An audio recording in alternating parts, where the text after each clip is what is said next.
ገና ቡቺ ያልኩ እየተጣራ ሰከንድ አልቆየ ሙሉ ፓትሮል መጣ። ከበሩ። ማን ስልጣን ሰጠሽ እንድታበይ? ማን ስልጣን እንዲሰጠኝ ያስፈልጋል? አንተ መንገድ ላይ የተራበ ሰው ወስደህ ልታበላ ማን ጠይቃል? አይደለ? የህጋዊ ጉዳይ አለ።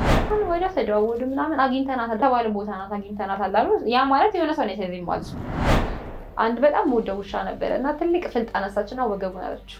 እንኳን እሱን አንቺን የመብታት መብት አለኝ ብላ ወደ እኔ አጣናውን ተነዘረች ወደ ጭንቅላቴ። ጓደኛዬ ይዘላ ስትገባ አጣናው ሳታይ መኪና ላይ ውጭ ተባልኩ። አልወጣም አልኩ። ደግሞ ጥጋቢ አልወጣም። ለምን ፈራኋቸው? ታፈን ምን ጋር እንደሚወስደኝ አላውቅም። አልወጣም አልኩኝ። ግን አልወጣም ማለት አትችልም።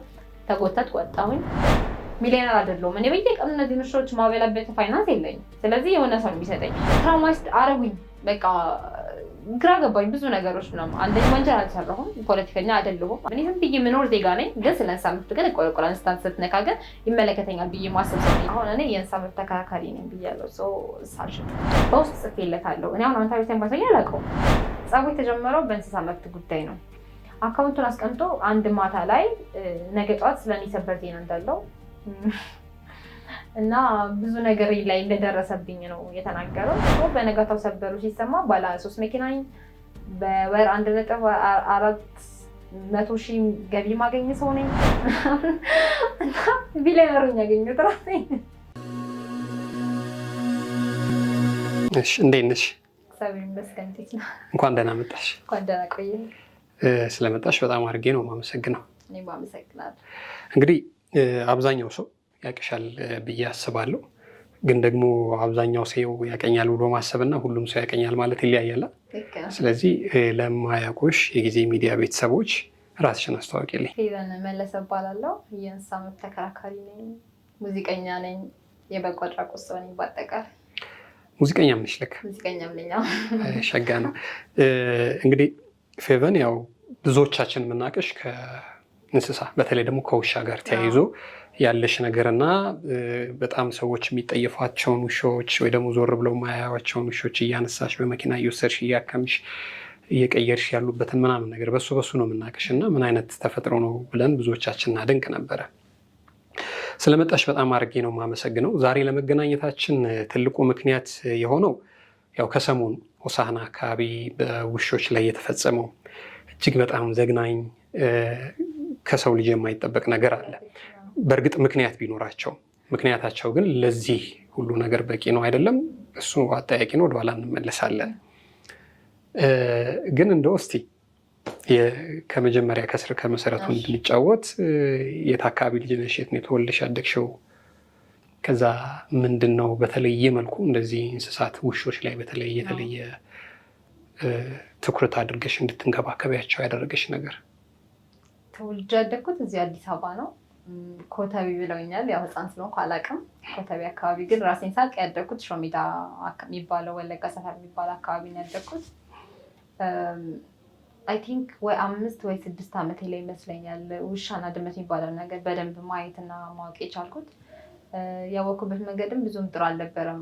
የጋራ መኖሪያ ቤት ውስጥ ተከራይተን ስንገባ ማስታወሰው 2 ውሻ እንደነበር ነው። አንድ የሚታሰራች ውሻ ነበረ፣ አንድ ቡኒ ውሻ ነበረች እና ግቢ የሆነ የመናፈሻ ምናምን ነገር አይነት ቫይብ አለው እና እዛ ስር ከልጆቿ ጋር ትታያለች ያቺ ውሻ እና እዛ እኔ የምኖርበት ግቢ ውስጥ አይ ቲንክ ወደ 12 ምናምን ሰው አለ እና የዛን ጊዜ የነበሩ ሰዎች ትበላሻለች፣ ስለምትበላችሁ ድንጋይ እያነሳችሁ ወርውሩባትና አለፉ የሚባል ምክር ሰምተን ነበር እና ለሆነ ጊዜ ያህል አርጌው ነበረ ስላሉኝ። ስለ ውሻ አላውቅም፣ ምን እንደሆነ አላውቅም።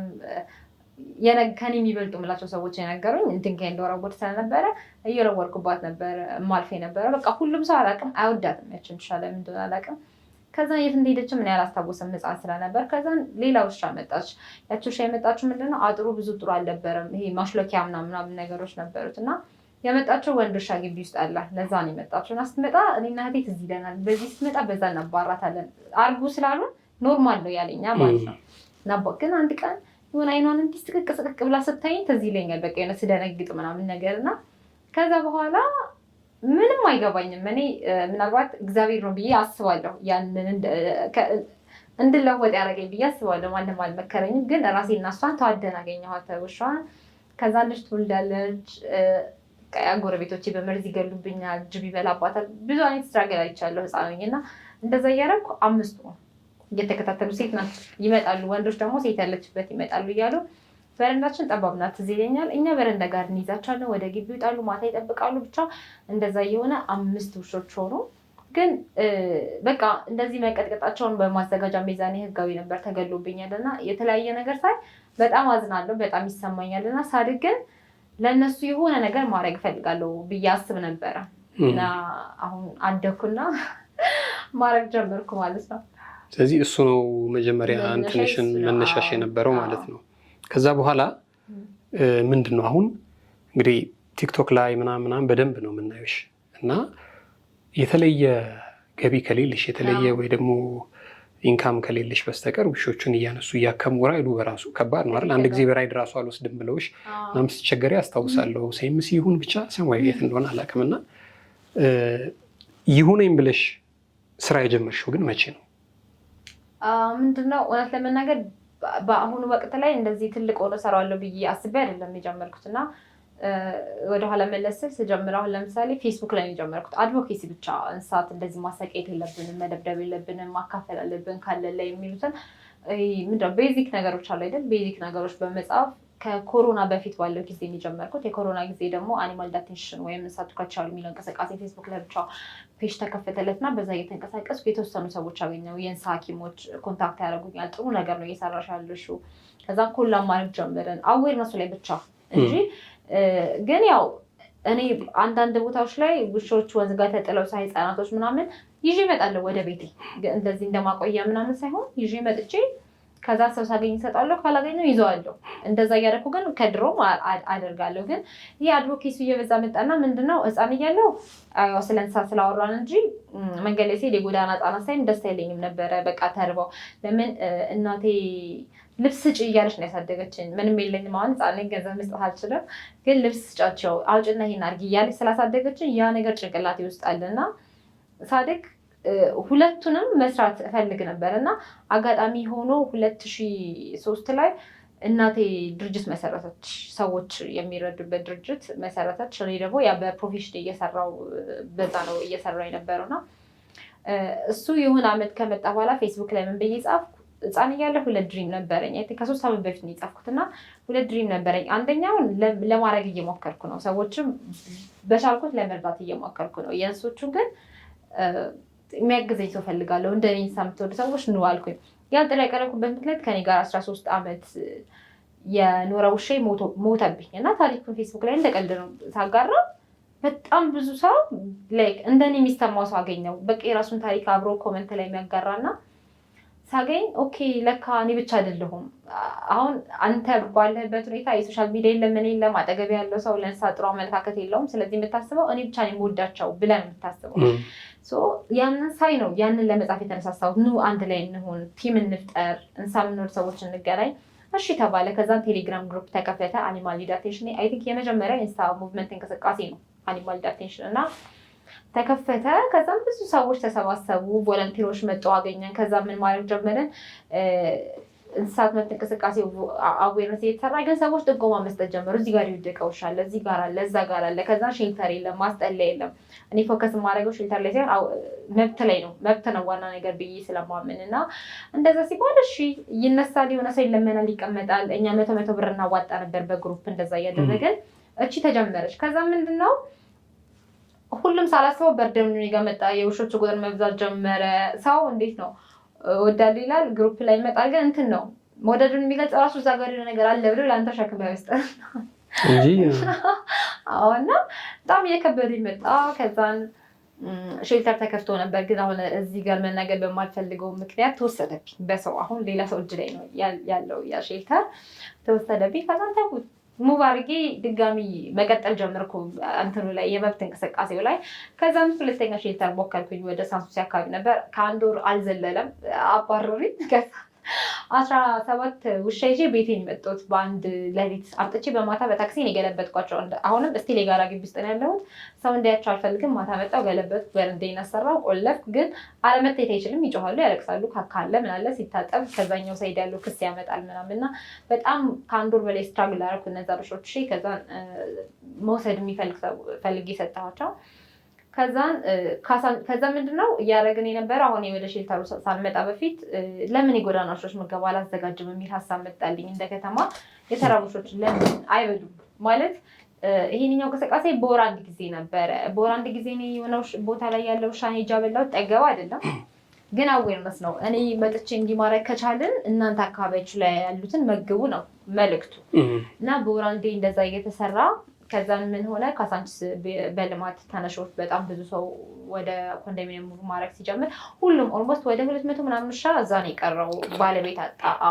የዛኔ በጣም ብዙ ከካሳንቺስ ጥቆማ ይመጣልኛል። ኧረ እባካችሁ እዚህ ጋር ተረበዋል መግቧቸው እየተባለ ከዛን ምን አልኩኝ፣ በምን ገንዘብ ነው የሚመገቡት? እንዳልኩት ስትራግል ቋሚ ፈንድ ከሌለክ በየወሩ የሚሰጥ ሰው ከሌለክ ዝም ብሎ ከሆኑ 3 4 5 6 7 ከሚሆኑ ሰዎች በትንንሽ እንትን የሚል ገንዘብ ውሻ አይመግብም እና ከባድ ነበር። ግን እስቲ ልሞክረው የሚያግዝ ሰው ከተገኘ ብዬ አሰብኩኝ እና ግሩፕ ላይ አወራን። እንደዚህ ሲባል እሺ ተባለ። አጋጣሚ ትንሽ ገንዘብ ነበረችኝ እንጂ ላይ ሰዎች ሰፖርት ያደረጉት ከዛ ነው እሷን እንጂ ተነሳሁና በቃ ደፍሬ ገባሁበት። በሳምንት 3 ቀን ማብላት ጀመርኩ። ወደ 100 ምናምን ውሻ ማለት ነው እና በቀን ኦልሞስት ወደ 7000 ብር ይወጣል። ለምን ወደ 50 ምናምን ኪሎ ምግብ ነው የሚሰራው። በጣም ብዙ ነው እና ደፍሬ ገባሁ። እግዚአብሔር ረዳ። ሶሻል ሚዲያ ላይ የሚያዩ ሰዎች ሰፖርት ማድረግ ጀመረ። አሁን እኔ አካውንት ለጥፌ ምናምን አለምንም ማለት እንደዛ አይነት እንዳህ አልጠይቅም። ግን ሰዎችን ቦክስ ያደርጋሉ። ዛሬ እኔ ባበላ ነገ እኔ ባበላ እንደዚህ እያሉ በቃ እነዚህ ውሾች እግዚአብሔር እያበላቸው ማለት ነው የምችለው። እኔ ስለማልጠይቅ ጎበዝ ስላደለ እንደዚህ አይነት ነገር ላይ እሱን የሰጣቸው ብዬ አምናለሁ። እንደዛ እያለ 8 ወር አበላኋቸው። ከዛን ምን ተፈጠረ? ታሰርን። ከካሳንቺስ ታሰርኩ። በፖሊስ ተባረርኩ። ሁለተኛ እዚህ አካባቢ እንዳደርሺ ተባልኩ። ፈርሜ ወጣሁ ከዛ ከካሳንቺስ ማለት ነው። ለምንድን የታሰርሽው? ይህ 3ኛ ስሬ ነው። አሁን የመጀመሪያው ፒያሳ ነው የታሰርኩት። ፒያሳ ስታሰር ምንድን ነው ከዚህ በፊት ኮሊደሮች ላይ ላለማብላት ውሾችን እጠነቀቃለሁ ካለው ወቅታዊ ነገር አንጻር። ግን አንዴ በቃ በጣም ብዙ ውሾች ኮሊደር ላይ ናቸው። ምንም ማድረግ አልቻለም። አብሮኝ የነበረው ሰው ገፋፋኝ። በቃ አያቸው ውረጅና እዚህ ጋር ምናምን ማለት ጀመረ።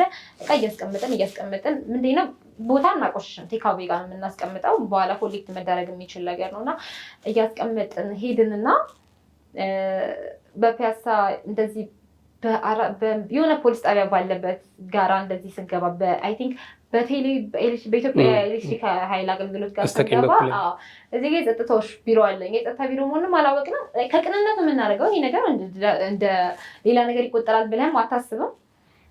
የራሳቸው ውሾች ናቸው ያሳሰቡን። ከነሱ ግቢ የሚወጡ ውሾችን ነው ምግብ ስናቀርብ በቁጥጥር ስር ዋልን ምናምን ተበጠበጠ። ከዛም አይ ቲንክ ስላበላን ብቻ አይመስለኝም። ምክንያቱም አንደኛ ለውሾቹ የምናበላቸው ምግብ የዶሮ ስጋ፣ ሩዝ፣ እንቁላል አለበት። በቃ አንድ ጊዜ እንኳን ከበሉ ጥሩ ምግብ ይብሉ የሚለው አመለካከት ነው የነበረው እና ተበሳጩ አንዳንዶቹ።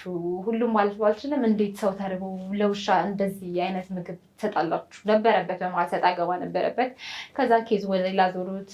አካባቢ በማቆሸሽ የከተማ እይታ እንትን እንዲል በማድረግ ምናምን ተባልና ያው ቲሸርት ለብሰ ምናምን የራሳችን ሎጎ ምናምን ያለበት ስለነበር ወደ ሌላ ለመጠንጠም ሞከረ። ያው ማለት እንደ መንግስት ላይሆን ይችላል። አንዳንድ ሰዎች ግን ጠመጠሙት ነገሩን። በቃ ባልታሰበ መንገድ ጠመጠሙት። ወሰዱን፣ አሰሩን። ከዛም በጣም ማታ 4 ሰዓት ሊሆን ሲል አይ ቲንክ የተለቀቅነው በሚታወቀው ባለስልጣኖች ተደውሎ ብዙ ነገር ተመክረን ተዘክረን እና እንትን ጥፋት እንደሰራ ሰው የተመከርነው። እሺ ችግር የለውም ወጣን። ከዛ በኋላ ኮሊደር ጋር አልደርስም እኔ ማለት ነው እና በቃ ሁለተኛውም እንደዚህ ካሳንቺስ ኮሊደር ላይ ነበር እና እንዳልኩ ከዚህ በኋላ ኮሊደር አንነካም። በቃ ምንም አማራጭ የለንም። ውሾቹ መብላት ብንፈልግም ኮሊደር ላይ ምንም አይነት ነገር አናደርግም እና 7 ወር ካበላንበት አንድ አዲስ የኮሊደር ተወካይ ነኝ የምትል ሴት መጣች። ከዛ እንድናበላቸው ወደ አፈር ነው። እኛ ሁልጊዜም አፈርና ገና ያልተጀመሩ ተቆፍሮ የታጠሩ ቦታዎችን ነው የምንፈልገው እና ወደዛ ልናስገባ ስንል ኑጡ አለች። ከዛ እንዴት አንቺ አታውቂንም? አዲስ ስለሆንሽ ነው፣ ሁሉም ሰው ያውቀናል። ደግሞ ሰራተኞችም ይተባበሩናል። ስናበላ ጫላ ያመጡልናል ምናምን፣ ይሄ ዕቃ ያመጡልናል፣ ይተባበሩናል ምናምን እና ነገርናት። ግን በቃ ኮሊደር ላይ ገልብጡት ነው የምትለው እሷ። እኛ ደግሞ አንገለብጥም፣ ብንገለብጥ ታሳስረናለች እናውቃለን። አንገለብጥም ተባባልን። 1-2 ስንባባል አንድ በጣም ወደው ውሻ ነበረ እና ትልቅ ፍልጥ አነሳችና ወገቡን አለችው። ከዛም በቃ ይዛሳ ተደበላለቀ ሁሉ ነገር። እንዴት ትመቻዋለሽ የሚባል ተጀመረ ምናምን። ከዛን እንኳን እሱን አንቺን መብታለኝ ብላ ወደ እኔ አጣናውን ተነዘረች ወደ ጭንቅላቴ። ጓደኛዬ ይዘላ ስትገባ አጣናው ሳተኝ። የሚገርም እኛ ተበድለን እኛ ፖሊስ ጣቢያ ተወሰድን። እሷ ቤቷ ተኝታደረች፣ እኛ ፖሊስ ጣቢያ አደረን። ክስ አልተከፈተብንም፣ ምንም አላለንም። ከዛን ሁለተኛው ቀን በዚህ ወጣን። እንደውም የኛ ቤተሰቦች መጡ ጠዋት፣ ልጆቻችን በማገላታት እንከሳታለን ምናምን ተባለ። ከዛም ፖሊሶቹ በቃ መግላላት ነው ተዉትና ጥላችሁ ሂዱ አሉ። ከዛም በቃ ተበድለን ግን እኛው ታስረን ሄድን። 2 ሆነን ነበር የታሰርነው። ከዛን የሶስተኛው ጊዜ የሶስተኛ አስቃል በጣም እንደ ድራማ ነገር ነው የሚመስለኝ። ደብረዘይት ለአረጋውያን ስራ ወጥቼ ነበርና ከዚህ ይለኛል። ቁርስ አልበላሁም ምን አላልኩም እና እዛ የአረጋውያን የበዓል ድጋፍ ስንሰጥ ብለን ቮለንቲር ጓደኞቼ አንችልም ዛሬ ማብላት አሉ። ውሾቹ ከበሉ 3 ቀናቸው ነው እዛ አካባቢ ማለት ነው። እና አይ ነው በቃ ብቻዬንም ቢሆን ከራይዶች ፌር ጠራዋለሁ ማብላት አለብኝ ብዬ አስቤ ነበር። አጋጣሚ ሆኖ ስልኬ ተሰርቆ ነበር ከ3 ሳምንት በፊት የዛኔ እና ስልክ አልነበረኝ ማለት የሆነ ጠቃጠቅ ስልክ ነው የነበረኝ እና ሰው ቮለንቲር ከግሩፕ ላይ ጻፉና ቮለንቲር ፈልጉልኝ አልኳቸው። ለምን በቃ እኔ ቤቴ ስገባ ብቻ ላፕቶፕ ከከፈትኩ ነው ኢንተርኔት የማገኘው ስልኬ ስለማታስጠቀም ማለት ነው። እና እነሱ ግሩፕ ላይ ቮለንቲር ዛሬ ከሚመጋ ውሾቹ የሚያበላ ሲባል 2 ምስኪን እግዚአብሔር እንደው ምን ቀድላቸው ነው። የዛን ቀን እኛ ስማቸውን አናውቀው ልጆቹን አናውቃቸው መጡ። ከዛ 10 ሰዓት ከምናምን ሲሆን ደወልኩላትና እኔ በጣም አሞኛል፣ በጣም ደክሞኛል፣ ምግብ አልበላሁም። እዛ ቢና ውጭ ስባል እያሳሰበኝ ያለው እነዚህ 3 ቀን አልበላኋቸው ነው ውሾቹ። እና አይሆንም ምናምን ያልኩኝ እናቴ አትሄጂም እያለች በቃ ታይታታል። እሷ እየነገረችኝ ነበረ። እኔ አይቻልም በቃ መብላት አለባቸው። ግን አጋጣሚ በጣም ሲደክመኝ ስዝግ ጓደኛዬ ደውዬላት ነገ ጠዋት በሌሊት ብናደርገው ስላት አይ በቃ ምግቡ ይደፋል ይበላሻል ስትለኝ እንዴ 7,000 ብር እንዴት ነው የምትደፊው ውሾቹ ተርበው ብዬ ኧረ እመጣለሁ አልኳት። እንዳልኩ ቴሌግራም ግሩፕ ላይ ቮለንቲሮቹን ጠራችልኝ። ስልክ ተደዋወልን። ልቆይባችሁ እችላለሁ ሂዱ አልኳቸው። ለምን እኔ 10 ሰዓት ገና ከደብረ ዘይት አልተነሳሁም ነበረ። ችግር የለውም እንጠብቅሻለን ያሉ ፈርዶባቸው። ከዛ ብቻ 12 ሰዓት ካሳንችስ ደረስኩኝ እና ከዛ ከሚሰራበት ቤት ካሳንችስ ነው የሚሰራው። ምግቡም እዛ ሰራተኛ ቀጥረን የምናሰራ እኛ መተን ማከፋፈል ነው ተዘጋጅቶ ነው የሚጠብቀን ማለት ነው። ከዛ እሺ ብዬ ራይድም ጠራው ጭናን ልክ እንደሄድን የሆነ አንድ ቦታ ጋር 3 ውሻ እንዳበላው አውቃለሁ። ይዛን ቀን ድቅድቅ ጨለማ የሆነ አስጨርጫሪ የነበረበት የድሮ ጋራ ገና ቡቺ እያልኩ እየተጣራ ሰከንድ አልቆየም ሙሉ ፓትሮል መጣ። ከዛ ከበቡኝ። ምን እያደረግሽ ነው አሉኝ። ውሾቹን እያበላሁ ነው ያለ። ማን ስልጣን ሰጠሽ እንድታበይ? ማን ስልጣን እንዲሰጠኝ ያስፈልጋል? አንተ መንገድ ላይ የተራበ ሰው ወስደህ ልታበላ ማን ጠይቃል? አይደለም የህጋዊ ጉዳይ አይደለም። ከዛን ወደ ተደዋወዱ ምናምን አግኝተናታል። አንቺ ቲክቶክ ላይ ያለሽ ልጅ አዎ አይደለም ማለት ነው አልችልም። በዛት ሴት መሆኑ ይታወቃል። ስለዚህ አዎ ምንም ያሽሮት ነገር የለም። ከዛም በቃ የተባለ ቦታ ናት አግኝተናታል አሉ። ያ ማለት የሆነ ሰው ነው የተያዘኝ ማለት ነው። እና መኪና ላይ ውጭ ተባልኩ። አልወጣም አልኩ። ደግሞ ደጋቢ አልወጣም። ለምን ፈራኋቸው? ብታፈን ምን ጋር እንደሚወስደኝ አላውቅም። አልወጣም አልኩኝ። ግን አልወጣም ማለት አትችልም። ተጎተትኩ፣ ወጣሁኝ፣ ሄድኩኝ ፖሊስ ጣቢያ። እዚህ እስጢፋኖስ ለፊት ያለው ትልቁ ህንፃ እሱ ላይ ነበር የተወሰድኩት። ከዛ እንትን ምንድነው ፎቶዬን ይዘው ምናምን እንትን አቁመውኝ ምናምን ፎቶ አነሱኝ። ከውሾቹ ምግብ ጋር ፎቶ አነሱኝ እና ፖለቲከኛ ነሽ ወደ ማለት መጡ ምናምን ቀየሩት ነገር። አንቺ ሀገር እያስበጠበጥሽ ነው። ያ ማለት ምንድነው? አሁን እኔ ለምሳሌ ሶሻል ሚዲያ ላይ እዛ ጋር ውሾቹ ተበትነዋል እኔ ስላልኩ አይደለም አይደል? አሁን ግብርና ሚኒስቴር ሞተው ውሻ ለምን በዛ ሲባል በፈረሳ ምክንያት ነው ይላል። እኔ ስላልኩት አይቀየርም ያ እውነታው ማለት ነው። እና ሶሻል ሚዲያ ላይ በጣም እየቀረች የምታሳየው ለሌላ ነገር ነው ማለት ጀምሩ። ያ ማለት ያው ዞሮ ዞሮ እነሱ ስላላነሷቸው እኛን የእነሱ ላይ እንደማሳበቅ አይነት ቆጠሩት መሰለኝ። አይ ቲንክ እኛ ግን ከዛ ፖይንት አይደለም የምንሰራው። እኔ እዛ ጋር ስመግብ ካላሳየው ገንዘብ የሚሰጠኝ ሰው የለም። ነገ ማበላበት ብር ላገኝ እችላለሁ ማለት ነው። ስለዚህ ግዴታ ሶሻል ሚዲያ ላይ የምሰራው ነገር ማሳየት አለብኝ። ለምን ከኪሴ አይደለም እነዚህ ውሾች እኮ እያበላቸው ያሉት የሆነ ሰው ነው እያመጣ እንዲላቸው። እኔ ጊዜን አቅሜን ጉልበቴን ዌስት አደርጋለሁ። በእርግጥ ግን ሚሊዮነር አይደለሁም። እኔ በየቀኑ እነዚህ ውሾች ማበላበት ፋይናንስ የለኝም። ስለዚህ የሆነ ሰው የሚሰጠኝ ያን ለማድረግ ደግሞ ማሳየት አለብኝ። ቤት እንዲያገኙ ደግሞ እነዛን ቪዲዮዎች ቀርጾ መልቀቅ ነበረብኝ። እና እነሱ በቃ ወደ ሌላ ነገር እንትን አሉት። ከዛ እኔ ደግሞ በቅንነት ነው እዚህ ብቻ እኮ አይደለም። አሁን ለምሳሌ የኛ ስራ ሳምንት ላይ ስትሰራ ወይም እርጀንት ኤሪያዎች የሚባሉ አለ አይደል? አሁን ለምሳሌ ቀይ መስቀል ሲባል ጦርነት ያለበት ቦታ ነው የሚገባው፣ የሆነ ግዴታ ያለበት ቦታ እንጂ የተንፈላሰሰ የተደለቀበት ቦታ አትሄድም። ሶ እርጀንት ኬዝ ምንድነው? ውሾቹ እዚህ ጋር ተርበዋል።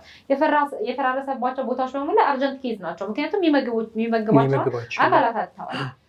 ስለዚህ ኧረ እኔ እኮ እዚህ ብቻ አይደለም ፒያሳ ማበላለሁ ስል ይሄው ድሮስ ሀገር ልታስበጠብጥ ጭራሽ እኔ ራሴን ለመከላከል የማቀርበው ነገር ለእነሱ ምግብ እየሆናቸው መጣ። እኔም ጭራሽ ወደ ፖለቲካ ለመጠምጠም ምናምን።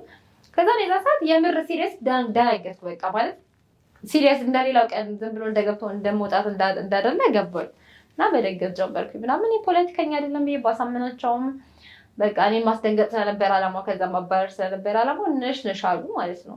ከዛ ባለስልጣን ዘንበር ነበረኝ፣ ተደወለለት። 3 ሰዓት ነው ስልክ መደወል የቻልኩት። ኢቨን ሰጥቶኝ አይደለም፣ ሰው ከውጭ ሲገባ የሰው ስልክ ነው ተቀብዬ የደወልኩት። መጣ፣ እሱ መታወቂያን አሳያቸው ምናምን። እኔ ነገ ጧት አመጣሃለሁ ቤቷ ትዳር ምናምን አለ። አታድርም፣ እሷ ፖለቲከኛ ናት። በቃ ቶርች አደረጉኝ። ነሽ ያልሆንኩትን ነሽ በማለት ማለት ነው። ከዛን ጠዋት ነጋ፣ በቃ እዛው ተኛን አደርን። ነጋ ጠዋት። ከዛን ተመክሬ ተዘክሬ ዋስ አምጥቼ ፈርሜ ሁለተኛ እዛች ክልል ላይ ላልደርስ ካሳንቺስ የሚባለው ጋር ላልደርስ ፈርሜ ወጣው። ከዛን ፈርሜ ከወጣ በኋላ የምር የሆነ እንትን ትራውማይዝድ አረጉኝ። በቃ ግራ ገባኝ ብዙ ነገሮች ምናምን። አንደኛ ወንጀል አልሰራሁም፣ ፖለቲከኛ አይደለሁም። አሁን የምናገረው ነገር የፖለቲካ ደጋፊ ምናምንም አይመለከተኝም። እኔ ዝም ብዬ የምኖር ዜጋ ነኝ። ግን ስለነሳምት ግን ቆርቆራን ስታንስ ስትነካ ግን ይመለከተኛል ብዬ ማስብ ሰው ነኝ። ድምፅ ስለሌላቸው ለእነሱ የምቆም ሰው ነኝ እና እንደዛ ተፈጠረ። ከዛ ኦልሞስት 2 ወር ምናምን እነዛ ልጆች አላዩዋቸውም። በእርግጥ የተወሰኑ ጓደኞቼ ለመመገብ ሞክረዋል። ልጃችን ላይ በነበረን በቀረን ብር ሶሻል ሚዲያ ላይ ተናገርን። በቃ አቁመናል አልን። ገንዘብ እየሰበሰበን አልነበረም፣ ግን በነበረን የሆነ ሰው በሰጠን ገንዘብ እነሱ ለመመገብ ጥረት አድርገው ነበረ። ነገር ግን ሊቀጥል አልቻለም። ከዛም በቃ በዚህ ምክንያት ነው ሼልተር የከፈትኩት። ወዲያው ሱሉልታ ሄድኩኝ በደላላ ከሰው የማይደርስበት ቦታ አልኩት። ምክንያቱም ይሄ ምንድን ነው ሰው ጎረቤት ይከስሃል ምናምን፣ በቃ አንተ ላበላኸው ይመቀኛል ብዙ ነገር ነው። እና መጨረሻ ሱሉልታ ላይ ሚዛ የሚባል አካባቢ የመጨረሻ የሰፈሩ መጨረሻ በእኔና በሌሎች ቤት መካከል በጣም የ20-30 ሜትር ልዩነት የ40 ሜትር ልዩነት ያለው፣ ወደዚህ ስትል ምንም ወደዚህ ስትል ምንም ወደዚህ ስትል ምንም የሌለው ለሴት በጣም ያስፈራል። ግን ያ ግን ለእኔ ደግሞ ጥሩ ቦታ ነበር ለውሾቹ ማለት ነው። እና አገኘው፣ ተከራየው። ያንን ብር ለመክፈል ራሱ ከባድ ነበረ። በአንድ 100 ምናምን ሺህ ብር ክፈል አለኝ 1 ዓመት። ከዛን አጋጣሚ ፈረንጅ ጓደኛ ነበረች ከኢትዮጵያ ልትወጣ ነበረ። በቃ 100 ሺህ ብር ነው ይከፍላሉ አለች። ከፈለች። ከዛን ከቴሌግራም ተሰበሰበ፣ ተከፈለ። ግን ከዛ በኋላ ቀላል አልነበረም። ባዶ መሬት ነው፣ ሽንት ቤት የለም፣ ውሃ የለም። ሽንት ቤቱን ተወለ ሰው ነው የሚያስፈልገው። ውሃ የለም፣ መብራት የለም። በቃ ምድረ በዳ ነው የተከራየሁት። እና ምን ላድርገው፣ ክረምት ነው፣ ውሾቹን ማምጣት አልችልም። ያለኝን ብር ቤት ኪራይ ከፍዬበታለሁ። ውሾቹ ሲመጡ የሚበሉት አለ፣ ፍሪጅ መገዛት አለበት፣ መብራት መቀጠል አለበት፣ ቤቶች ያስፈልጋሉ፣ ሰራተኞች ያስፈልጋሉ፣ ጥበቃ ያስፈልጋል። ይሄ ሁሉ አስተካከል ብቻዬን ነው የተወጣሁት። እና ቀስ እያልኩኝ ቤት ለመስራት ሞክራለሁ። ከሆነ ሰው 100 ሺህ ብር ወሰድኩኝ ምናምን፣ ግን አይሞላም። እኔ ቤት ሰርቼ ስለማላውቅ በዛች 100 ሺህ ብር የሆነ ቆርቆሮ ቤት እንኳን መስራት የምችል መስሎኝ ነበር። እለዋለሁ ምንም ይቆም ነገር የለም። ግን በእርግጥ እዛ ቤት ስከራይ 30 ቆርቆሮ ቤት ነበረች፣ ብጭቅጭቅጭቅ ያለች ሆነች እንዲህ ያለች። ከዛም በቃ ይህንን ማሳካት አቃተኝ። ሳቅ 1 ወር ቤት ኪራይ ይቆጥራል። ውሾቹ መምጣት አይችሉም። እዛም ዝናብ ላይ ነው፣ እዚህም ዝናብ ላይ ነው። ግን እኔ በእኔ እጅ ሆነው ግን ዝናብ እንዲደበደባቸው አልፈልግም። እዛ አላያቸውም። ገባ። ስለዚህ እችኛውን ቤት ጨረስኩ፣ አስገባው። እንደዛን ተዘያው። ከዛም እየሰበሰብኩኝ አሁንም ሶሻል ሚዲያ ላይ በቃ የተወሰኑ ሰዎች ስለሚያዩ ምናምን እኔ እችኛውን ከቨር ባረግ ይላሉ። ግን እስቲል ስትራግል ነው፣ ቋሚ ፈንድ ስለሌለው። በተለይ ደግሞ ከነዳጁ በኋላ እጥፍ ነው ሁሉ ነገር የጨመረብን። ኦልሞስት አሁን ላሉት ውሾች ብቻ የምግባቸው ብቻ 100 ሺህ ብር ነው የሚያስፈልጋቸው ማለት ነው። እና ሰራተኛ ስትል መብራት፣ ቤት ኪራይ፣ በሚሰራ በእንጨት ነው የሚመስለው፣ ኤቭሪቲንግ ስትል ውሾችን ማመላለስ፣ ማሳከም ምናምን ስትል በጣም ብዙ ነው። ግን አሉ በፈጣሪ እርዳታ ምንም ሳይረባቸው ሳይጠፋቸው ለነገ ለ2 ወር ለ3 ወር የምንለው የምናጠራቅመው ነገር ሳይኖረን ግን ከላይ ግን ፈጣሪ እየሰጣቸው ቅጣል። እንደዚህ ነው የሚሰራው። እንደዚህ ነው የምትሰሪው። የሚገርም ነው። አሁን ስንቶቹ ውሾች አሉ? 50 ውሾች አለኝ እዛው ሱሉልታ። መብራቱን ገብቶ ፍሪጁን ምናምን እዛ ማን ነው ሰርቭ የሚያደርጋቸው? ጥበቃ ምን ያህል ሰራተኛ አለሽ? 3 ነበረኝ። አሁን ግን መክፈል ስላልቻልኩ 1 ሆኗል። ግን አንዱ ራሱ ኦልሞስት 15 ሺህ ብር ነው። የምርሽ ነው። በቃ አንደኛ ለውሻ ስትል ከዚህ በፊት መገጥመኛል በሳት ብዙ ቀን ተዘረፍኩ። ካሜራ ገጥም ያለው ምናምን ግን መብረር በሚጠፋበት ሰዓት ብዙ ቀን ጠፋብኝ። ማን እንዳወጣሁን ማወቅ አልችልም፣ ጠፋብኝ። ከዛን ያስፈራሩሃል። ሰው እንደማታገኝ ስለሚያውቁ በየሰዓቱ ብር እንድትጨምር ያደርጓል። አሁን ለአንድ ሰው 14 ሺህ ብር ከፍላለሁ በዚህ ሰዓት ማለት ነው። እና ያስፈራሩሃል። ወይ አንዳንዶቹ ቅድሚያ ክፍያ ስጠን ይላሉ። በደላላ ታመጣቸዋለህ፣ ደላላ ትከስራለህ። ቅድሚያ ክፍያ ይላሉ። ቅድሚያ ክፍያ ሰጣቸው። ምበላበት የለኝም ምን አድርጌ ይቀመጣሉ ይላሉ። ኦኬ ብለህ ሰጣቸው። አሁን 3 ቀን ምናምን ብሩን ይዘው ላጤ ይላሉ። እንትን የላቸውም፣ ተያዥ የላቸውም። ለምን ተያዥ የለን የሚላሉ። አይ ካለ ተያዥ ደግሞ በቃ ይቅርብኝ ብለህ ለቀን ብቻ ሰራተኛ እዛ አካባቢ ያሉት የሚያበላ በጣም ማታ ደግሞ ዝም ብሏቸው ጥሎ የሚወጣ ስታደርግ ደግሞ ውሻ ተገዳደልና ሞተብኝ ምናምን ነገር እና ይነካከሳሉ። አዎ እኔ ውሻ እንደሚገዳደል ላይ በህይወት ያየሁት አሁን ነው። ጎዳና ላይ ሲሆን አይ ቲንክ ይሯሯጣሉ አይደለ? እዚህ ግን አሳደው ከዛ ኮምፓውንድ ስለማይወጡ አሳደው ነው የሚገሏቸው እና በጣም መጥፎ ነው። እና እንደዛ ስሞክር እንዳልዘረፍ ብዬ እንደዛ ስሞክር ውሻ ይገዳደልብኛል። ኦኬ ብዬ ስሞክርም በጣም መከራ ነው። በተለይ የሰራተኛ ነገር አንደኛ እኔ ቤት አዲስ አበባ ያ ሩቅ ነው። በየሰዓቱ መመላለስ አልችልም። ምክንያቱም እኔ ደግሞ እዚህ ጋር መስራት ምናምን አለብኝ እና አሁን ይህን 3 ወር ነው ትንሽ ረጋ ያለልኝ። አሁን ከገጠር ምናምን በዘመድ ነው ያመጣሁት። ግን እሱም እያስፈራራኝ እንዳልኩ 14 ደርሰናል እና ያመጣሁት እና እሱ ከመጣ ትንሽ አርፍ ያለው ቢያንስ በሳምንት 2 ምናምን ነው ሊሄድ የምችለው። ከዛ ፊት የነበረው ሰዓት ግን እንዳለ አመቱ ህይወቴ ብትውስጥ ነው ያለው። በቃ ፕሮግራም ይሻላል ወይ ውሻ ግን ይነካከስብኛል፣ ወይ ውሻ ይታመምብኛል፣ ወይ ውሻ ነገር ሆነ ይባላል። ሰው መሮጥ ነበረ። ይህን 2 ወር 3 ወር እግዚአብሔር ይመስገን ደህና ነው። ምንድን ነው ያጠናሽው ግን አንቺ? እኔ ያጠናሁት ሙዚቃ ነው። አዲስ አበባ ዩኒቨርሲቲ ያሬድ ነው ግራጁዌት ያደረኩት። ከዛ በሰርተፊኬት ደግሞ ጋዜጠኛ መሆን ፈልግ ነበር። ኢካሽ የሚባል የጋዜጠኛ ትምህርት ጋዜጠኝነት ተምሬያለሁ። ኢካሽ ተማርሽ? ግን ዋና ግን ዲግሪን ያስኩት ግን በሙዚክ ነው። ድምፃዊ ነኝ እያልሽ ነው ወይስ መሳሪያ? ቸርች አገለግላለሁ። አሁን ይህን 1-2 ዓመት ከአገልግሎት በቃ ምንም አልሞላልሽ አለኝ ከነገሮቹ ጋር እና እንትን ብያለሁ እንጂ ቸርች አገለግላለሁ። አልዘፍንም፣ ፕሮቴስታንት ነኝ። ገባኝ። ታመልኪያለሽ ግን ዞሮ እና ምንድን ነው የሙዚቃ መሳሪያ ብቻ ነው የምትጫወቺው ወይስ በድምፅም እንዘምር ነበረ? አሁን 2 ዓመት ሆኖኛል ከአገልግሎት ከራኩኝ እንጂ ያደግኩትም ምንም በዝማሬ ያገለግል። ስለዚህ ድምፅሽን እንሰማዋለን። ጌታ ያመሰግንሽ። እሱን ወደ በኋላ ጋር ማለት ነው። እንግዲህ በጣም ከባድ ስራ ነው የምትሰሪው። አሁን ለምሳሌ ውሾቹ እዛ አሉ፣ ምግባቸው ከየት ነው? ከዚሁ እያስጫንሽ ከዚሁ ነው የምታስጨኘው። ሕክምናና ክትባት በተመለከተስ?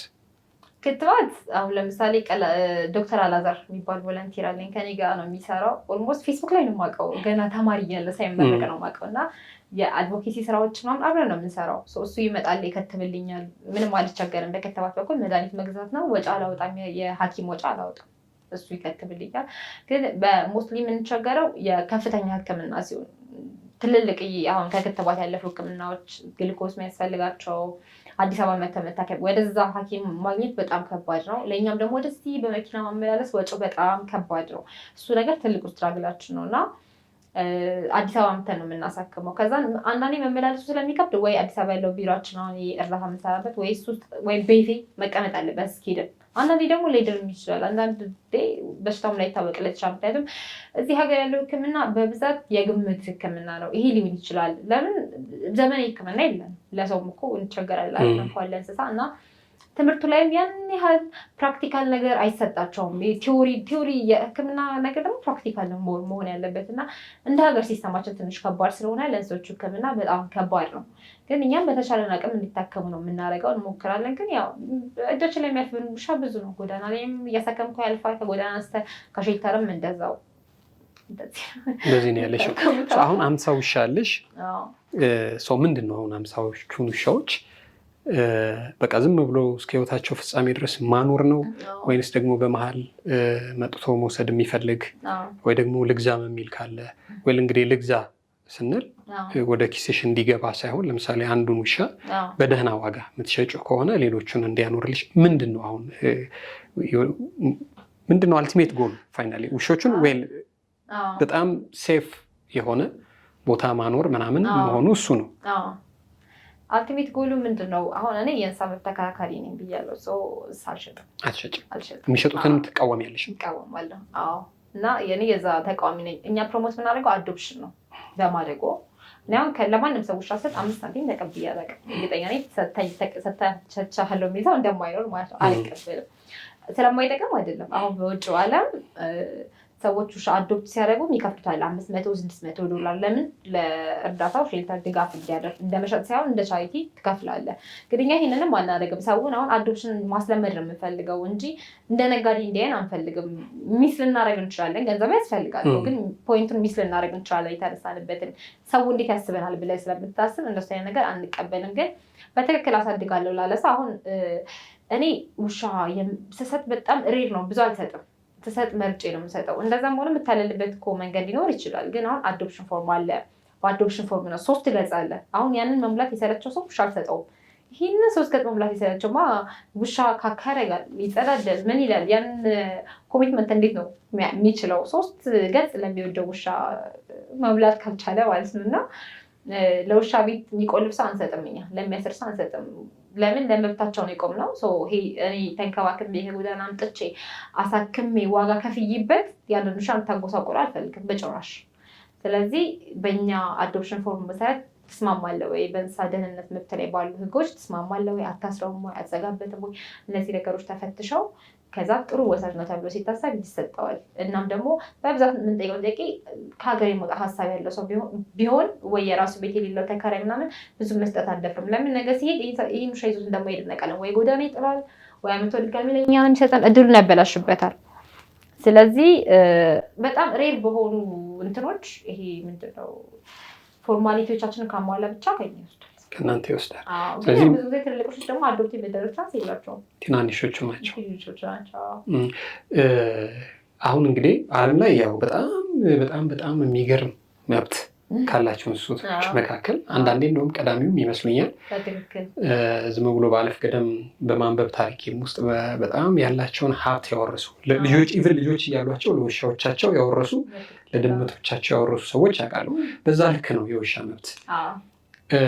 ግን ሌሎች ላይክ ዶኔሽን ወይ ደግሞ ውጭ ሀገር ያሉ ከውሻ መብት ጋር ወይ ደግሞ ለውሻ ብለው የሚሰሩ ኤንጂኦዎች ነን ገቨርንመንታል ኦርጋናይዜሽንስ ለማግኘት አልፈለግሽም ወይ? ወይ ደግሞ ኮሎችን ትከታተያለሽ ወይ? ፈንድ ለማግኘት አልሞከርሽም ወይ? እሱ የኔ ድክመት ነው ለመናገር። አሁን በቅርብም ብዙ ኢንተርናሽናል ሪኮግኒሽኖች አግኝተናል። የዓለም አቀፍ የዜና አውታሮች ብዙ ሰርተውታል የኛን ስራ ዘገባ እና ምንድነው አሁን ምንድነው የሚያገዙ ሰዎች እዚህ ላይ 2-3 ምናምን ቢሆኑ ነው የሆነ ነገር አድርግ ስትላቸው እና ሁሉ ጫና አንተ ላይ ሲበዛ ትክት ይላል። አንዳንዴ ማድረግ ትችላለህ እኮ ግን በቃ መታከትን ያውቀዋለሁ ብዬ አስባለሁ። እርግጠኛ ነኝ ብዙ ነገር ብዙ ኃላፊነትን ከመሸከም የተነሳ አንዱን ነገር ስትለው አንዱ በዚህ ይበንብሃል፣ ያሰብከው ይጠፋብሃል። አንዱን ላድርግ ስትል አንዱ እና እንደዛ እያለ ቁጭ ብለህ አድመህ መጻፍ ይኖርብሃል። እንደዚህ አይነት ነገርን አንዴ ሞክሬ አውቃለሁ። ግን ሰዎችም ኢትዮጵያ መጥተው ለመስራት ተስማምተው ነበር። መንግስት መሬት ፈልገው ነበር፣ ሳይሰጠን ቀረ፣ ተከለከልን፣ አላገኘንም። ከዛ በኋላ ሰዎቹ አልተመለሱም። የዛኔ ሰርተን ነበረ። ከዛ በኋላ ግን እኔ ለብቻዬ ብዙ ምንተን አላልኩም። እንዳልኩ ነው በቃ ብዙ ጫና ከመብዛቱ የተነሳ ትክት አለኝና ቆይ ነገ እያልኩ አልሞከርኩም። ግን ካልሞከርክ ደግሞ ሰርቫይቭ አላደርግም፣ መሞከር አለብኝ። ሞክራለሁ። ምንድነው የኔ ሀሳብ በተለይ ምልሽ የመጀመሪያውም ሊሆን ይችል ይሆናል። ለምሳሌ የአህያ መብት ተከራካሪ ምናምን አለ። አይ ቲንክ ብሩክ ኢትዮጵያ ነው ምናምን የሚል ብሩክ ኢትዮጵያ እና ስፓና ኢትዮጵያ አሉ አይደለም? ልክ በሱ ልክ እንደዚህ ኮሎችን እየተከታተልሽ ኢንተርናሽናል ኮሎች ይኖራሉ ወይ ደግሞ መጀመሪያውኑ የውሻ መብት ላይ የሚሰሩ ኤንጂኦዎች ያሉባቸው ሀገሮች እነማን ናቸው ብሎ እነሱን አሳዶ ወይ ደግሞ ኮላብ አድርገሽ ከአንድ ሰው ጋር በደንብ አድርጎ እንትን መጻፍ የሚችል ሰው ብትፈልጊ ከዚህም በላይ ማግኘት ትችላለሽ። አንቺ የምትቸገሪበት እድል አይፈጠርም። የሰውም ማነው የስራ እድል ትፈጥሪያለሽ ብዬ አስባለሁ። እውነት ለማውራት ፈሮች ከፈረሱ በኋላ የማያቸው ውሾች በጣም ነው የሚያሳዝኑኝ። አሁን ያልሽው ኢቨን ካሳንቺስ ጋር ራሱ በጣም ነው ማዝነው የማያቸው ውሾች እና በዛ ልክ መስራት ብትቺ እሰየው ነው፣ ሸጋ ነው። ግን ከሰሞኑ ቪዲዮዎች ላይ የሆኑ ነጮችን ስታስጎበኝ ምናምን ያየው መሰለኝ አይደለም? ሰው ዝም ብለው የሚጎበኙ ናቸው። ምንድን ነው እነሱ ቬቺስ ጀርመን ይባላሉ። ኢትዮጵያ ውስጥ ቤዝድ ያደረጉ ግን የውጭ ድርጅቶች ናቸው። እና እንዳልኩ ሼልተር ለመስራት ስትራግል አድርጌያለሁ መጀመሪያ ላይ እና በቃ አቁሜው እንጨቶቼ ምናምን አቁሜ ትቼዋለሁ። በቃ ብር ስላላገኘው ማለት ነው ትቼው እዚች 20 ሜትር እና 10 ሜትር ቤት ነበረች ሰውየው እንዳልኩ የተቦጣጠሰች አላልኩ እሱን ጨርሼ ነው ውሾችን መሰብሰብ የጀመርኩት ያንን በቃ አቁሜው ማለት ነው የሰራሁትን እና እነሱን እንዲጎበኙ ጠርቻቸው ነበር። አጋጣሚ እንደዚህ በአክቲቪዝም ስራ ነው የተገናኘ ነው እና ኮንታክት አድርጊያቸው ከዛ ለምን ሼልተር ከፍቻለሁ አትጎበኙም? ከሼልተር በፊት ነው የምንታወቀው አትጎበኝም ብያቸው ሊጎበኙ መጡ። ከዛ ለምን 20 ሜትር አንጨርስላትም? ለዚህ ፈንድ አልነበራቸውም፣ ለሌላ ግን ነበራቸው። እንርዳት እሷን አሉ። ከአለቆቻቸው ጋር ተጻፉ፣ ተፈቀደ። ከዛ ለእኔ ያን 20 ሜትር ቤት ጨረሱልኝ እና ውሾቹ ወደ ጥሩ ቤት ተዘዋወሩ ማለት ነው። እዛኛው ጋር አፈር ጭዱና አድርገንላቸው ነበረ። ወደዚህ ጋር ደግሞ ሲሚንቶ ምናምን መተኛ ምናምን አድርገንላቸው ሞረም ደግሞ አቅሙ የመያዝ አቅሙ እንዲጨምር ያንን ቤት ሰሩልኝ። ከዛ እኔ ፕሪቫክሲን ተከተብኩኝ። እኔ አሁን የጎዳና ውሻ ተከትቤ አላውቅም፣ አልፈራም፣ ምንም አይመስለኝም። ግን በጣም እነሱ ለእኔ ጥቅም በቃ ካልተከተብሽ ብለው ነው ያስከተቡኝ። እኔ ውሻ አልፈራም እና ግን እሱን አስከትበውኝ ነበር። ከዛ መጡ ሼልተሪ ላይ የተወሰኑ ውሾችን የዛኔ የነበሩ ውሾችን የተወሰኑትን መመከን የሚችል እድሜ የነበራቸውን አመከኑልኝ። አሁን አንተ ያየው ቪዲዮ ላይ ምንድነው ይህን ፕሮጀክት ሰርተዋል። እነዛ እንትኖቻቸው ናቸው፣ ዶነሮቻቸው ናቸው። ስለዚህ ያሳዩትን ፕሮጀክት ለእኔ ያደርጉልኝን እዚህ ጋር ያስቀመጡትን ነገር ለማሳየት ነው የመጡት። ፕሪቫክሲኔሽን ስቲም የተወጋሽው ለምሳሌ ብትነከሺ ምናምን ከዚህ በኋላ መከላከያ ለአንድ ዓመት የሚሆን ለአንድ ዓመት ነው እንጂ ላይፍ ታይም አይደለም። ለሁል ጊዜ አይሆንም፣ ለሁል ጊዜ የሚሆን አይደለም፣ በየዓመቱ ለአንድ ዓመት የሚሆን ተከታታይ እንጂ። ስለዚህ አሁን ዶኔት የሚያደርግሽ ሰው የለም፣ በራስሽ ኢኒሼቲቭ ነው። አሁን በቃ እንዳልኩ ሶሻል ሚዲያ ላይ ጎበዝ አይደለሁም እኔ። ለምን አንዳንድ ሰው የእንስሳ ሊበላበት ነው የእንስሳ መጠየቅ አሁን እኔ ህጋዊ ድርጅት ነኝ፣ መጠየቅ እችላለሁ፣ መጠየቅም አለብኝ ብዬ አስባለሁ። ግን አንዳንዴ ከብዙ ነገሮች ጋር ዲል ማድረግ አልፈልግም። ምንድን ነው ትዝ ይለኛል አካውንት አስቀምጬ የማቅበት ቀን ሼልተር እየጀመርኩ እየገነባው የነበረ ሰዓት የሆኑ ቲክቶክ ግሩፖች ነበሩ ሰፖርት ማድረግን የሚፈለጉ አስቀምጬና እዛ ጋር ላይቭ እያደረጉ ያን አካውንት ክሊክ እያደርጉ እንዲሰጡኝ አስበው አይ ቲንክ የሆነ ወደ 50 ሺህ ምናምን ሰጥቶኛል ይመስለኛል ባልሳሳት። እና የዛኔ አካውንቴ ተቀምጦ ነበር። ከዛ በኋላም አሁንም አካውንት አስቀምጬ አላውቅም። ሰዎች ሲጠይቁኝ እሰጣለሁ። ማድረግ አለብኝ ግን ከሁሉም ሰው ጋር ዲል ማድረግ አልቻልኩም እና አላረኩም በዛ ምክንያት እንጂ በደንብ እንጆ እርዳታ ካላገኘ መንቀሳቀስ እንደማይችል ይታወቃል፣ መስራት እንደማይችል ይታወቃል። የኔ ድክመት ነው ብዬ ነው የማስበው። ምን አገባኝ ለሰው ብዬ ማድረግ አለብኝ ግን ያ የኔ ድክመት ነው እንጂ ብትፈልጊ አታጭም ነበር ይመስለኛል። ከዚህ ጋር አሁን ለምሳሌ ፌስቡክ ላይ ይሰድቡኛል ወይ ደግሞ ሊበላበት ይሉኛል ከማለትሽ ጋር ተያይዞ ላንሳ። ከሰሞኑ ጋር እንግዲህ በጣም ብዙ ሀገራችን ውስጥ ሙስና ይባል ብራይብ ይባል ምናምን ይባል በማጋለጥ በብዙ ይታወቃል። ፌስቡክ ማን ነው ቲክቶክ ላይ አሁን ታበርሲሳ ጸበኞች ናቸው ከሱ ላይ ምንድን ነው የተፈጠረው ነገር? አሁን ታበርሲሳ አያውቀኝም፣ አላውቀውም፣ ጓደኞችንም አላውቃቸውም። ምንድን ነው አላውቃቸውም፣ አያውቁኝም፣ በአካል አንተዋወቅም። የተፈጠረው ነገር ምንድነው አይ ቲንክ መጋቢት ላይ ይመስለኛል ተስፋ የሚባል ግለሰብ የነሱ ግብረ አበር ነበረ። ጸቡ የተጀመረው በእንስሳ መብት ጉዳይ ነው። እኔ አሁን ለምሳሌ የውሻ መብት ተከራካሪ አይደለሁም፣ የእንስሳ መብት ተከራካሪ ነኝ። ድብም ስትነካው ካላግባብ እንድታጠቃው አልፈልግም። ላልወደው እችላለሁ፣ ላላውቀው እችላለሁ፣ ላልቀርበው እችላለሁ። የመኖር መብቱን ግን አልጋፋም። የማንንም እንስሳ ማንም ሰውም ደግሞ እንደዚህ እንዲያደርግ ነው የምመክረው። የመኖር መብቱን የማንም እንስሳ እንድትጋፋ አልፈልግም። ከጅብ ጋር ተይዞ የሰሩት ቪዲዮ ነበረ እና ተስ የሚባለው ሪፕላይ አድርጎ መሳደብ ምናምን አይምሮች ጤነኛ አይደለም፣ አይምሮች በሽተኛ ነው ምናምን የሚሉ አይነት ቃላቶችን በመጠቀም ቪዲዮ መስራት ጀመረ። እኔ ያው ሀሳቤን በሀሳብ ነው ቢሳደብም ብዬ ኢግኖር አድርጌው ነበር። ግን የኔ አንድ የሶሻል ሚዲያ ጓደኛ የሆነ ልጅ በቪዲዮ አንዳንድ መባባል ጀመሩ። እነሱ ለሱ መለሰለት። በዚህ መሀል ሌዊ የተባለ ሁለተኛ ግብረ አበራቸው ገባ። ምንድን ነው አንዳቸው ሳይታይላቸው ሲቀር አንዳቸው ይቀበሉሃል። እንደዚህ ነው አንዳቸው ጋር ተሰድበክ አንዳቸው ካልታየላቸው ተረኛው እንዲታይ ይቀበልሃል። እንደዛ ነው የሚሰሩት። እና የአርባ ምንጭ ላይ 11 ሜትር የሚሆን ዘንዶ ተገለዋል። በቅርብ ጊዜ ሶሻል ሚዲያ ላይ መነጋገሪያ ነበር። ለምን ትገሉታላችሁ የሚል ተቃውሞ አስነስቼ ነበረ። ያ የሆነ ደግሞ አርባ ምንጭ በጎርፍ ከመጥለቅለቁ አይ ቲንክ ከ2-3 ቀን በፊት ነበረ እና እዛ ቪዲዮ ላይ ያንን ቪዲዮ ሰርቼ እኔ ተቀምጬ ነበረ። ከዛ ሌቢ የሚባለው ግብረ አበር ምንድን ነው ያደረገው? ያንኛውን ልጅ አሁንም ለእኔ አግዞ ከእነሱ ጋር እየተከራከረ የነበረው ልጅም እንስሳት መብትን የሚደግፍ እና የሚወድ ልጅ ነው።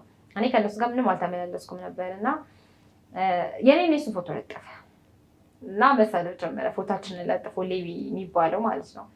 መሳደብ ሲጀምር ዝም አልኩት። የመጀመሪያው ላይ እንደውም ምን አለ የአርባ ምንጭ ህዝብ ፖለቲካ አደረገው። እኛ የሰራ ነው የአርባ ምንጭ አደጋ የደረሰው ከአርባ ምንጭ ከጎርፉ በፊት ነው። ቪዲዮዎችም የተሰሩት የዛኔ ነው። አጋጣሚ እኛ እኔ ይህን ነገር በሰራ በአንደኛው ቀን አልፎ ነው ይሄ አደጋ ተከስቶ ተብሎ የተሰማው እና እሱ ጠምዝዞት ምናምን ነገሮችን ወደ ፖለቲካ ወስዶት ወደ ብሔር ወስዶት እኔና ልዑል የተባለን ጓደኛዬ ፎቶ ለጥፎ ከምንድነው ከዘንዱ የአርባ ምንጭ ህዝብ በልጦባችሁ ምናምን አይነት የሚል ጽሁፍ ለጥፎ መሳደብ ጀመረ።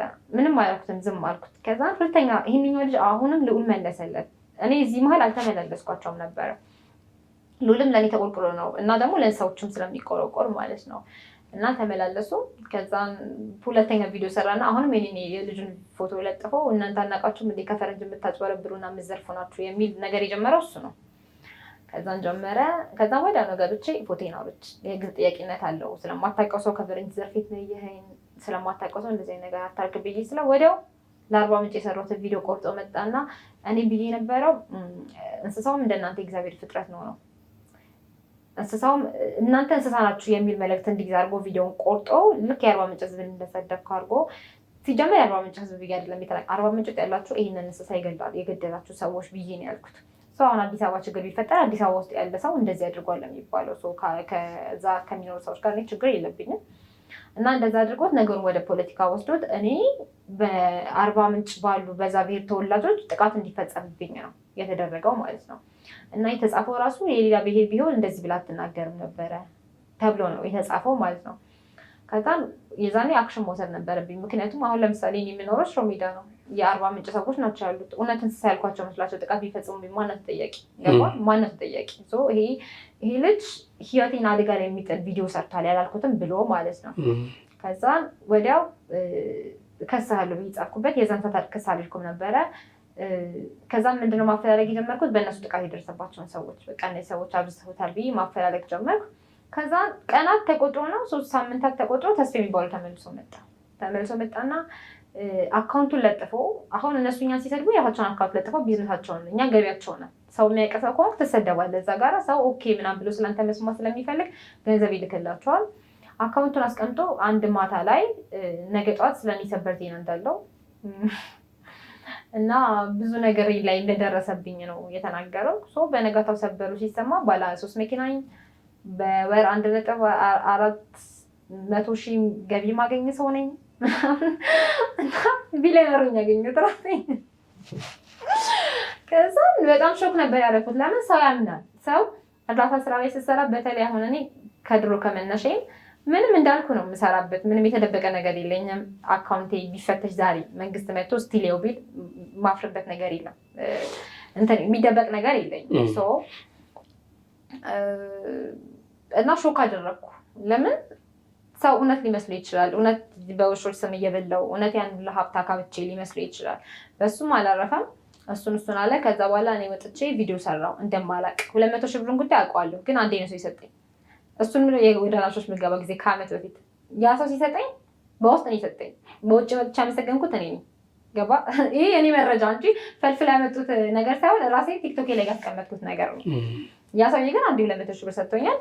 ከዛ ነው ሰጠኝ እና ከዛም ሰውዬ ሁሌ በ200 ሺህ ብር እንደምቀበልና ይሄን 1.4 ምናምን በየወሩ እየተቀበልኩኝ እኔ ግን መኪና ገዝቼ ለግል ሀብታ አካብቼ ውሾቹ ግን 30 ውሻ እንደያዝኩ በቃ በዛ ሁሉ ብር 30 ውሻ ነው ያዝኩት፣ ሌላውን ስለበላሁት ማለት ነው።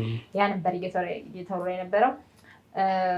በዛ ሰዓት እነሱ 30 ውሻ ሲሉ እኔ ኦልሞስት ወደ 40 ምናምን ውሻ የነበረኝም። ሲጀመር ውሾቹ ይነካከሳሉ፣ ይደባደባሉ። ይሄ አሁን አንዳንዴ ሰው ውሻ ልስጥ ስትል አሁን ለምሳሌ ስሙን አንጥራው ቅድም የነገርከኝ ማለት ነው። በቃ ይሄ ነው መነሻው፣ እሱ ነው መነሻውን ያመጣው እና ውሻ ተጀልኝ ብለኝ አልወስድም ብያለሁ፣ አቅም ስላልነበረኝ ማለት ነው። እሱ ነው ይሄንን ወሬ ሄዶ ለነሱ እኔን ለማጥቃት ስለፈለገ የሰጣቸው ምናምን እና ውሻ እየተገዳደለብኝ ነው ዘበኛ ጥቼ ውሻ እንዲበዛ አልፈልግም ያልኩትም ራሴ ራሴ የተናገርኩትን ነገር እኮ ነው። የሚሸፈን ነገር የለውም። እኔን ለማጥቃት የተጠቀመ ልክ የሆነ የተደበቀ ነገር እንዳገኘ ማለት ነው። ቲክቶክ ላይ ወጥቼ እንደተገዳደለብኝ ውሻ ተናግሬያለሁ። ህግ ተጠያቂም አይደለሁም፣ አልገደልኳቸውም እና ያ ተፈጠረ። ከዛን ሰው ሁላ ስለኔ ማውራት ጀመረች። ልጅ ሌባ ናት፣ እንደዚህ ያርጋለች፣ እንደዚህ ያርጋለች፣ እንደዚህ ያርጋለች እየተባለ ማውራት ሲጀምር ወዲያው የእሱንም የግብረ አበሩን ኬዝ ይዤ ፖሊስ ጣቢያ ሄድኩኝ። በዛ በብሔርም በምንም ጥቃት ሊፈጸምብኝ የነበረውን ሄድኩኝ። እንደዛ እያመለከትኩ ባለሁበት ሰዓት ድንበር ተሻጋሪ ነው የሚባሉት እንደዚህ አይነት ኬዞች እና ይንጓተታሉ። የቱ ለማን ነው ከክፍለ ከተማ ወደ አንዱ ይልካል፣ ከአንዱ ወደ አንዱ ይልካል እና የተንጓተተ ባለበት ሰዓት ሌላም ከሳሽ አገኘሁ ለሱ። ከዛም በቃ አጋጣሚ አድራሻውን አወቅኩ፣ ደብረ ዘይት እንደሚኖር የት ቀበሌ እንደሚኖር ደረስኩበት። ለእነሱ ሰጠኋቸው። ቀድሞ ያስያዘን መነጋገር ክስ እንደረባለን ተባባለን። ተያዘል ሲያዘልን ክስ ተደራረበ እና ልጁ ኦልሞስት 3 ሳምንት በተለያየ ፖሊስ ጣቢያ እንደዚህ ሀገርን ዙር እየዞረ ነበር፣ በየፍርድ ቤቱ ምናምን አልተፈታም ነበረ። መጨረሻ ላይ ያው የቤተሰብ ችግር ነበረ። እሱን ማሳመኛ አድርጎ አይ ቲንክ ወደ 100,000 ብር ዋስ ከሁላችን ተይዞበታል መሰለኝ። እንደዛ አድርጎ ከኔ 10 ነው ግን እንደዛ እያለ 50 ነበረበት በዋስ ወጣ። ልክ የዛን ቀን እና እሱ ችሎት የቀረበን ቀን ቲክቶክ ላይ ማሳወቅ አለብኝ። ኦኬ እቺ ልጅ ዝም ብለህ ከተቀመጥክ ሰው እንደሰረክ ሊያስብ ይችላል፣ መብት ማስከበር አለብህ። ስለዚህ ያለው የህግ ሂደት ይሄ ነው። እኔ እና እሱ ዛሬ ችሎት ላይ የኔ ኬዝ ቀርቧል፣ 10,000 ዋስ ተለቋል። ያ ማለት ግን ነፃ አይደለም፣ መደበኛ ክሴን መሰረታለሁ ብያልኩኝ ወዲያው ሁለቱ ጉራቤዎች መጡ። አዎንታ በርሲሳ የሚባለው እና ሌቢ የሚባለው መጡ። በእርግጥ አዎንታ በርሲሳ እያበረታታል፣ ሪፖስት ያደርግለታል። ኢቨን ስለ 200,000 ብር እኔ አንዴን ይሰጠኝ ይሄንንም ብዬ ቪዲዮን የዛሬ ዓመቱን ቪዲዮ አምጥቼ ሲሰጠኝ የሰራሁበትን ሳረግ ቆርጦ ይሄው አምናለች ብሎ ሌላ ብጥብጥ። ሰው ደግሞ በቃ አምናለች ለካ ሰርቃለች የሚል ያን ሲያደርግ አዎንታ በርሲሳ ብራቮ እያለ ከስር ያበረታተዋል። ለሀቅ የቆመ ሰው ከሆነ እኔ ጋር ኦሪጂናል ቪዲዮ ነበረ፣ እሱ ተቆርጦ እዚህ ጋር ሲፖሰት በምን አግባብ ነው እሱን ሲያበረታታ የነበረው? በውስጥ ጽፌለታለሁ። እኔ አሁን አዎንታ በርሲሳን ባሳይ አላውቀውም፣ ሰዎች ናቸው የነገሩኝ። አዎንታ የሚባለው በርሲሳ እንትን ያለ ማን ነው ስለ ያወቅሁት እንጂ እኔ ከዛ በፊት መፈጠራቸውን እነዚህ ሁሉ ሰዎች አላውቃቸውም። እና ከውስጥ ጽፌለታለሁ። ስክሪንሻት ውስጥ እኔ ጋር አለ። ምን አይተህ ነው ሪፖስት እያደረክ ያለኸው? አንተ ታማኝ ምንጭ ነህ ነው የምትባለው። እኔ ሳይ ሪፖስት ያደረኩት ቪዲዮ አለ፣ ግን ይህ ሰውዬ በትክክል እንትን ብዬው አውጪው አይደለም ስለ አሁን እንዲህ ሲመጡለት ቲክቶክ ላይ ሪፖስት የምታደርጋቸው አሉ። ከዛ ኖቲስ ያደረኩት የሰውን ሪፖስት እያደረኩ እንደነበረ ምናምን እና ምን አውቀነ ብዬ ስራ ሊመልስልኝ ፈቃደኛ አይደለም። በቃ አላማቸው እውነተኛ ሰው እና ውሸተኛ ሰው ማጋለጥ ስላይደለ ብዬ ነው የማስበው። ምክንያቱም እኔ 3 መኪና የለኝም፣ 1.4 ቢሊዮን ብር አይደለም 50,000 ብር በወርንኪ ብሎ የቋሚነት የሚሰጠኝ ሰው የለም፣ አካውንቴ ስለሚታይ ማለት ነው። እና ያ ተፈጠረ ምናምን። ከዛ እሱ ወዲያው ማታ ከእናቴ ጋር ከሆነ ዙሪክ ከሚባል ድርጅት ብዙ ገንዘብ ተቀብዬ በእናቴ አካውንት እንዳስቀመጥኩት፣ ዙሪክ ከሚባል ድርጅት በህይወቴ ሰምቼም አላውቅም እንዳስቀመጥኩት፣ ስሉታ ሄጄ እዛ ሼልተር የከፈትኩት በአሽሙር ለቻይና ኤክስፖርት ለማድረግ እንደሆነ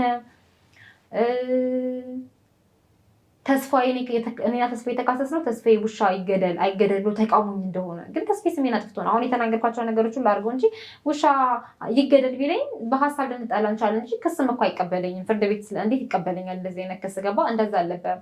10,000 ብር ነው የወጣ፣ በ5,000 ብር ወጣና ልክስክስ ፖሊስ ከፍዬ እንዳስያዝኩት እኔ ገንዘብ ከፍዬ ለተልከስካሻ ፖሊስ ነው ያለው ምናምን ገንዘብ ከፍዬ እንዳስያዝኩት ጉቦ ከፍዬ እንጂ ልጁ ጥፋት አጥፍቶ እንዳይደለ ምናምን ብዙ አይነት ቪዲዮ ሰራ። በተመሳሳይ ሌቢ ቢባለው በዛን ቀን ፖለቲከኛ እንደሆንኩ መንግስትን የውሻ መግደል ፖሊሲ ስለምቃወም መንግስትን የማሰር ነው እንጂ ተስፋዬ ማሰር እንደሌለበት፣ እሱም ከዙሪክ ከሚባል ድርጅት እንደዚህ እንደምቀበል ሰዎች ስም እኔና እናቴ እንደምናጭበረብር እንደነገርኩ ተስፋዬ ከመታሰሩ አንድ ቀን በፊት ከመያዙ አንድ ቀን በፊትም ሌላ ቪዲዮ ሰርቶ ነበር። እኛ ማማና ባባ ክብርና ፍቅር የተባለ የበጎ አድራጎት ድርጅት አለን።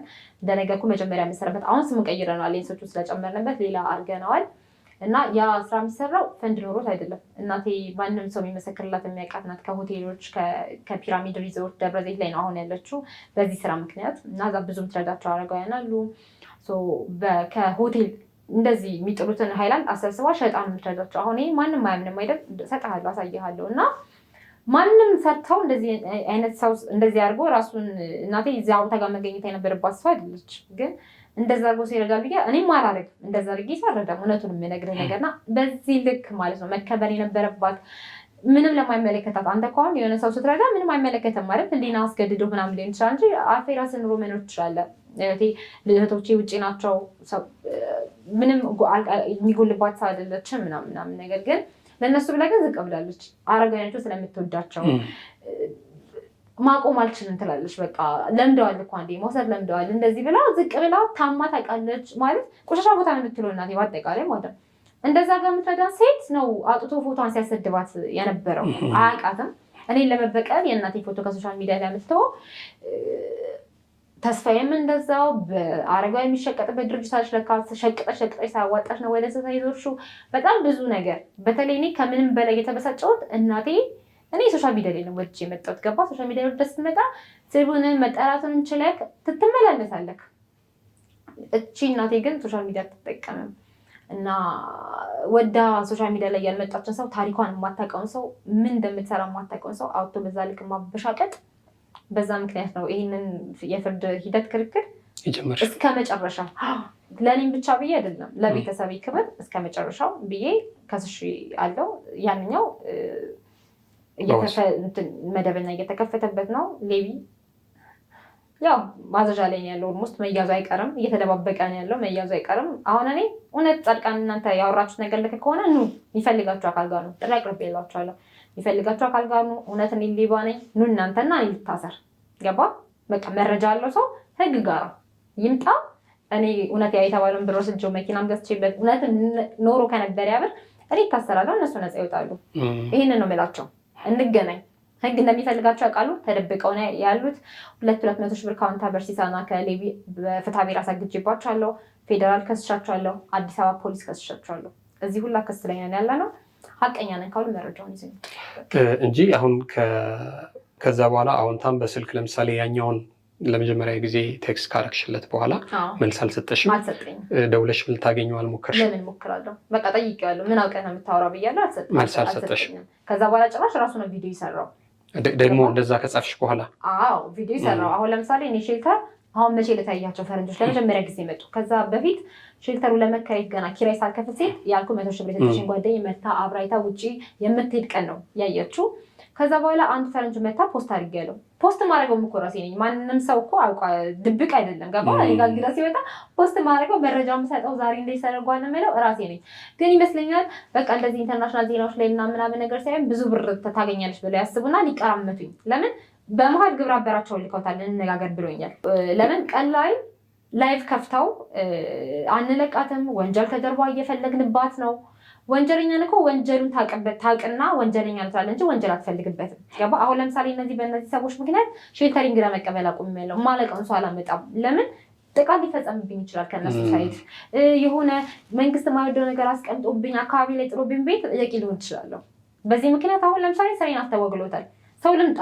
ልጎብኝ ላይ ልርዳ ሲለኝ አልቀበልም ማን እንደሆነ ስለማላውቅ ከየት እንደሚመጣ ስለማላውቅ ከማን ተልኮ እንደሆነ ስለማላውቅ ይህንን ሁላ ጫና ፈጥረውብኛል ምክንያቱም ላይቭ ላይ ቁጭ ብለው ስለኔ ሲወያዩ ስለነበረ ፖሊሶቹ ሲሳደቡ ነበር ኮተታም ፖሊስ ከፍላ ነው ድሃ ፖሊስ ከፍላ ነው አመዳም ፖሊስ ከፍላ ነው ብዙ አይነት ነገሮች ሲባሉ ነበር ከዛ እንነጋገር የሚል ሰው መላክ የለብህም ባወራው ነገር እርግጠኛ ከሆንክ እንነጋገር የሚል ሰው መላክ የለብህም እንነጋገር ብሎኛል እንደማንነጋገር ነግሬዋለሁ ምናልባት ገንዘብ ትሰጠናለች አላት ብለው ስላመኑ ነው እየተከራከረ እኔ ግን የለኝም አልሰጣችሁም በህግ ነው እስከ መጨረሻው ነው በስልክ ነው እንነጋገር ያሉሽ በቲክቶክ ላይ ዋትስአፕ ቁጥር አስቀምጠልኝ እኮ በምን ጉዳይ በምን ጉዳይ ስላ በሰሞኑ ጉዳይ ላይ ግን እሱ በሰሞኑ ጉዳይ ሲለኝ ቀን እኮ ሲሰድቡኝ ነበር አለቃተም ወንጀል እንደዚህ እያደረግንባን ነው ምናምን እያሉ እኔ ያለበትም ላይፋቸው ላይ ሰው ግን ሪከርድ አድርጎት ቴሌግራም ላይ ልኮኛል ማታ ስገባ ግን በዚህ ጉዳይ እንነጋገር የሚል ዋትስአፕ በህግ ምንም አላመጣሽም ምናምን ሁላ ተብሎ ተጽፎልኛል ስለዚህ ብር ሊጠይቁኝ ነው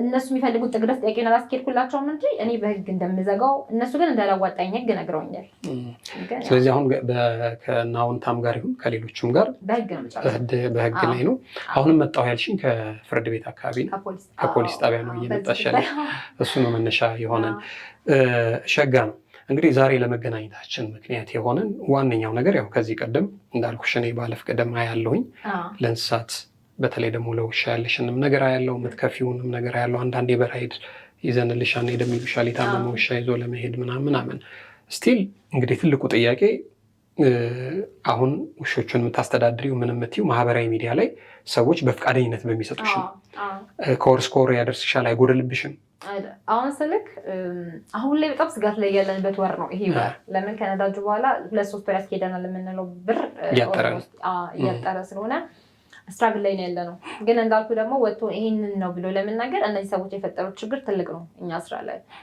ለዛ ነው ነፃ መሆኔን ለማሳወቅ ወደ ህግ ሄድኩት ምንም የተደበቀ ነገር ለማሳወቅ ውሾቼን ለመታደግ እንዳይበተኑ ለማድረግ ወደ ህግ ሄድኩት ለዛ ነው ሁሉም ሰው አምናቻል ማለት አልችልም ስቲል ማገዝ ፈልጋለሁ ብሎ ከኔ ተሄደ ቆመታቸው ምናምን ሚል ብዙ ሰው አለ ግን ያ ሰፖርቱ ግን ያን ያህል አሁን ለምን እኛ ለአንዱ ለረቶ የምንጠቀመው ከነዳጁ በኋላ ኦልሞስት በጣም ብዙ ሆነብን እጥፍ ጨመረብን እና በዛ ምክንያት ስትራግል እናደርጋለን ስለዚህ አሁን አንቺ ሌላ ስራ አለሽ ጎን ለጎን ከዚህ ውጭ እኔ አሁን ሙዚቃዬን እሰራለሁ። ትሰሪያለሽ? ታገለግያለሽ? አገልግሎት ቸርች ግን ኖርማሊ በኢንስትሩመንት እሰራለሁ። ሁሌ ባይሆንም አልፎ አልፎ እሰራለሁ። ግን አሁን በምንድነው የእናቴን ድርጅት አስተዳድራለሁ። ይሄ እያሳወን እኔ የምሰራላቸው ኦልሞስት ሁለቱም ላይ እኔ የምሰራው ሁሉንም ነገር። ስለዚህ ላይፍሽን የምትመሪው ከውሾች ጋር ተያይዞ በመጣ ኢንካም አይደለም። አይደለም። መልካም